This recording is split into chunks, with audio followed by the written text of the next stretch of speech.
नमस्कार बच्चों, मैं डॉक्टर सुनीता कमल एसपीसी गवर्नमेंट कॉलेज अजमेर। देखिए बच्चों, आज जो आपका वीडियो है उसका टॉपिक है रामायण। भारतीय संस्कृति में दो महाकाव्य हैं, रामायण और महाभारत। हमने पिछले वीडियो में महाभारत पे चर्चा की थी। आज हम लोग देखेंगे रामायण के विषय में। देखिए विद्यार्थियों, भारतीय संस्कृति और जीवन मूल्यों को व्यक्त करने वाला सबसे अधिक महत्वपूर्ण महाकाव्य है रामायण। महर्षि वाल्मीकि भारत के विख्यात महाकाव्य रामायण के रचयिता थे।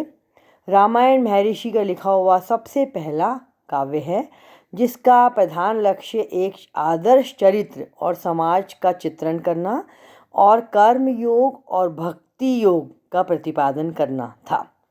वस्तुतः रामायण आर्य संस्कृति का प्रतिनिधि महाकाव्य माना जाता है। रामायण का जब रचना काल की बात आती है तो हम ये कह सकते हैं कि रामायण की रचना काल के विषय में विद्वानों में बहुत ही अधिक मतभेद है। कुछ विद्वानों का ये कहना है कि रामायण की रचना वेदों के बाद हुई थी, क्योंकि लिपि का ज्ञान भी उसी काल में हुआ था। जो स्क्रिप्ट होती है उसका ज्ञान भी उसी काल में हुआ था। एक आख्यान के अनुसार जिस प्रकार वाल्मीकि के पूर्व राम कथा मौखिक रूप से विद्यमान थी, उसी प्रकार दीर्घ काल तक वाल्मीकि रामायण भी मौखिक रूप से जीवित रही।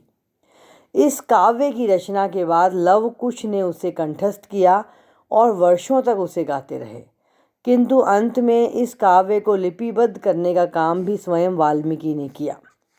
अब आप देखिए कि रामायण के विषय में प्रमुख रूप से क्या अंकित है। रामायण की कथा इस प्रकार से है। कौशल राज्य नरेश दशरथ अयोध्या में राज्य करते थे। उनके 3 रानियां थीं, कौशल्या, सुमित्रा और कैकई। ये रामायण की ब्रीफ कथा है कि उनके 3 रानियां थीं और उनके कौशल्या, सुमित्रा और कैकई। उनके 4 पुत्र थे, राम, लक्ष्मण और भरत और शत्रुघ्न। राम का विवाह विदेह के राजा जनक की पुत्री सीता से हुआ था। वृद्धावस्था में दशरथ अपने ज्येष्ठ पुत्र राम को राज्य देकर संसार से निवृत्त होना चाहते थे, लेकिन रानी कैकई ने राजा से 2 वर मांगे थे। प्रथम तो अपने पुत्र भरत को राज सिंहासन सौंपना और दूसरा राम को 14 वर्ष का वनवास। ये बड़ा ही दुखद समाचार था अयोध्या वासियों के लिए। प्रथम तो अपने पुत्र को सिंहासन सौंपना ही नहीं, बल्कि द्वितीय मतलब ये दुखद समाचार ही कहें इसको कि द्वितीय राम को 14 वर्ष का वनवास। अतः राम ने अपनी पत्नी सीता और छोटे भाई लक्ष्मण के साथ वनगमन किया। उन्होंने पूरा अपने पिता की आज्ञा का पालन किया और इधर भरत ने राजपद ग्रहण नहीं किया। भरत राम को लाने वन गए, लेकिन राम वापस नहीं लौटे। तब भरत उन्होंने कहा, मैं इनकी चरण पादुका जो है वही ले जाऊंगा, और वही लेकर के वो अयोध्या लौट आए। इसी बीच राम के वनगमन करते ही पुत्र शोक में राजा दशरथ की मृत्यु हो गई। अनेक कष्ट झेलते हुए राम, लक्ष्मण और सीता दक्षिण में नर्मदा नदी के तट पर पंचवटी नामक स्थान पर पहुँचे और वहीं रहने लगे। वहाँ लंका का राजा रावण राम और लक्ष्मण की अनुपस्थिति में सीता का अपहरण करके उसे लंका ले गया। अब राम ने किष्किंधा के राजा सुग्रीव और उसके सेनानायक हनुमान एवं उनकी सेना की सहायता से रावण पर आक्रमण करके उसे परास्त किया। अब राम, लक्ष्मण और सीता 14 वर्ष पूरे होने पर अयोध्या लौटे और वहाँ राम का राज्याभिषेक किया गया।